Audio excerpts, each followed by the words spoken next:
房车旅居500天，又升级了哪些装备？小白胖2.0版，智能、安全、温暖。那我们先说新装的大件装备。第一个48伏房车供电系统，很多人都关心用这个48伏会不会很危险呢？其实不会，我们俩最开始也认为用48伏很危险，但实际上呢，它的危险程度是跟电池息息相关的。如果这个电池的质量非常的好，那么不管它是12伏还是48伏，都会很安全。反之亦然，有50多层的保护。是呢，5万多块钱，一分价钱一分货。而且呢，只要电池出现一个细微的错误，它都会在我们的显示屏上面报故障码。严重的时候呢，它会自动关机，保证我们的安全。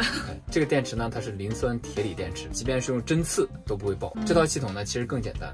之前12伏呢要连一大堆的线，这个连上去之后呢，线路呢直接拆掉一大半，也好检修了，直接呢就在电池仓里检查就可以了。再一个呢，就是房车里的48伏系统，用的电器呢还是之前那些，只不过呢它能使用的电器功率更大了。我们呢甚至可以使用电烤炉，我们之前逆变器是3000瓦，这电磁炉呢都没有办法用到最高的功率，更别提那个电烤炉了。但是呢，自从换了这套系统，电烤炉和电磁炉都可以用，用电无忧。说到这个用电无忧啊，优势在哪里呢？就是充电快。像这个车呢，它可以安双发电机，48伏的发电机呢，只需要行车1到2小时就可以把我们车里的电池充满。我们之前那个呢，也差不多是10度电。这个10度电呢，我们正常使用，比如说之前呢，因为一些原因，我们天天在车里待着，差不多呢能用1周左右。之前行车充电呢，起码6到8个小时吧。这么说吧，基本上不用去充电桩了。关键是它还特别的智能，我给你们看，我们就有一个全场景的使用，有一个电池仓48伏全场景电源系统，它可以实时的监测这个房车的充电情况，精确到每1瓦。比如说这个生活充电、行车发电，还有太阳能充电以及市电的充电。说到这个太阳能充电呢，我们还换了新的太阳能板，一是它的发电效率呢变高了，二呢是它好看。就这个太阳能板的作用体现在哪里呢？比如说我们长时间不用车，车要放在一个地方，那么我们为了让这个车联网啊，我们需要开 WiFi， 还需要把我们车上的这个智能设备都连到网上，比如说四路监控和电池的监控器，还有这个移动 WiFi。那这些电量呢，它其实也是在消耗房车里的电池的。那有了这个太阳能板呢，就可以持平我们店里面的耗电，可以远程实时的监控这台车的。上次在阳光好的时候，我们发现呢，车在这种情况下可以使用99天。这个4路监控呢，就是小泉师傅辛辛苦苦换出来的。这个比之前好多了，它带一个主机，并且呢，它还可以联网，它还有北斗的 GPS 地图系统。就比如说在一些荒无人烟的地方，信号不太好，它可以帮我们定一下位，还不错。然后呢，就是我们最近新换的韦伯斯通的柴油暖风，而且还是最新的型号，水暖一套系统，风暖一套系统，它是分体的，不是那种一体的。那说到这个柴油暖风啊，其实我们之前订车的时候要的就是韦伯斯通，你一定认准这个英文。但是呢，最后实际上我们得到的那一套系统呢，并不是真的韦伯斯通。具体是为什么呢？车厂那边给我们反馈就是实习生的锅。于是呢，他们在我们发现了这个之后呢，给我们寄来了全新的这一套韦伯斯通。那经过了这次事件之后呢，我觉得小泉师傅相当有经验，可以给你们打个价。我们踩过雷，你们就不要踩过了。如果你未来要买房车，这个大件啊，一定要认准是不是真的。那怎么认呢？我们最近呢是刚安完了，并且呢这个也是盯着全流程走完的，也是验了货的。来跟大家说一下，首先这个山寨韦伯斯通啊，跟这个真的呀长得差不多。一开始呢我还对着图片都没有发现。怎么辨认真假呢？首先真品啊，它的每一个零件，包括它的线材和管道都印有韦伯斯通的英文 logo， 而且呢它的这个出风口还有这个按键上面也都印有韦伯斯通的 logo。最重要呢是主机上面的标签，它都是一机一码，有这个序列号，可以去它的官网上新。其实我刷视频啊，发现很多的这个车厂介绍房车的时候，也说自己的柴油暖风是韦伯斯通。一看他们的控制开关我就惊了，跟大家说怎么最简单的辨认这东西是不是真的。如果他跟你说这个水暖和风暖都是韦伯斯通的，并且啊它这个控制开关是液晶屏，通过一个液晶屏可以同时控制水暖和风暖，那么这大概率是假的。他们的开关都是机械式的，很难在一个液晶屏上同时操控，因为人家原厂就是机械开关，并且呢，它给你的使用说明书啊就是这样子，各国语言都有，它会在这个开关处啊给你贴贴纸，一个贴纸呢是这个机器的序列号，另一个贴纸呢就是它的注意事项，比如说加油的时候不能开。所以说你们看到是液晶屏的时候呢，就要小心一点，问清楚它到底是不是正品。他如果说是，你让他写合同，一验不是，那么恭喜你，就可以假1赔3了。反正这个东西呢，就是你大家都长个心眼子，对不对？对，你看到这个觉得有点问题的，就去确认一下。所以这个呢，就是我们踩过坑了，希望你们不用再踩了。我觉得我们说完之后，可能之后的山寨品会山寨的更好。天哪！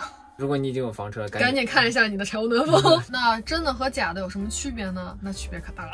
它真的呢，油泵和水泵都是进口的，它的能效非常好，就是很节能，它可以用最少的油烧更多的水，产生更多的暖风。之前我们不是说在西藏那个水有时候热有时候冷吗？这次正版呢，我们选了最新款，它这个暖风啊是集成高原模块的，水暖呢在高原海拔5500米左右也是可以用的。这个呢，我们到时候再去高原试一下，给你们一个真实的反馈。之前那个山寨的呢，在高原上面呢，烧水是忽冷忽热。但是热风说实话还可以，只不过制热慢。如果你们想要买一些平价的，也是可以去考量的。但是一定记住，一定不要用正品的钱去买山寨货。而且正版呢，它带消音器，所以说啊，这个噪音很小。之前的山寨版呢，就是噪音特别大，你在车外听就是轰隆隆轰隆隆的。你感觉小白胖要暴走成土豪了。那说到制热呢，就再顺便说一下保温。之前我们不是去了趟可可西里吗？很多人呢都会问我们，这个 B 型房车是不是保温效果很差呀？但其实 B 型房车的保温还是有区别的。比如 B 型房车的这个车体啊，它分为客车版和盲窗版。客车版呢，因为它们的玻璃很多，就导致呢有些地方它没有办法做保温和隔热，那么就薄薄的一片玻璃，它很难去保温。像盲窗版呢，它就是窗户很少嘛，就有人问我，小白胖怎么就前面一个窗户呢？窗户这么少？但其实我们当时的考量就是为了保温隔热。小白胖的保温性还是比较强的。之前我们在可可西里呢，晚上零下27度的时候，我们开超暖风，大概开了1个小时差不多。对，车里的温度呢就是25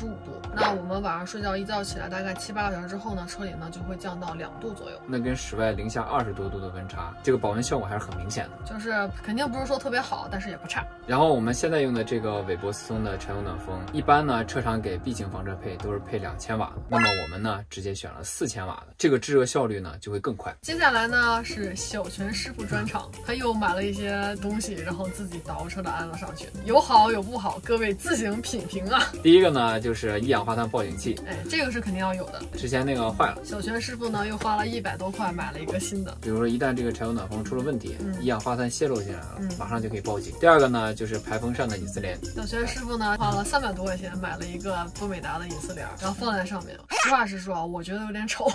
但是它这个做工还不错，并且呢，这个里面还有一层铝膜，就是进一步的增加了房车的保温性。然后呢，因为它放上去，我真的觉得不太好看，所以我还没有让它打眼。现在是拿这个黑胶带粘了一下。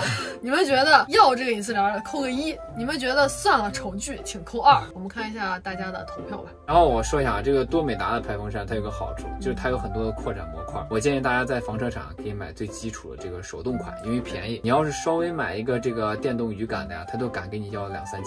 但是呢，你要一个手动的，你后期自己加一个这个模块，也就几百块钱。这个扩展性其实挺多，大家感兴趣可以自己看。其实我们也发现，如果你想要性价比更高的去改车，最好是要基础配置，然后后期自己升级。对，基础配置最好那些东西你能自己买的你就自己买，就像你装修房子一样，你不要全包给包工头，你要自己去定自己要的东西，这个很重要。然后呢，就是小泉最喜欢的、最近最爱的一个单品就是洗车机，最对的还是买。他特别开心，拿到这个东西之后啊，一次都没有在小白胖身上用过，他就当天拿回家，兴致冲冲说：“来，我先试一下。”然后对着家里面的浴室墙壁开始喷，就哇，好有劲，好爽，好猛啊！我说：“那你什么时候在小白胖身上试一下？”他说：“下次一定。”然后一直一定到了现在，这不是还没有机会吗？所以你退也退不了了，对吧？他不用退的，我相信他可以的。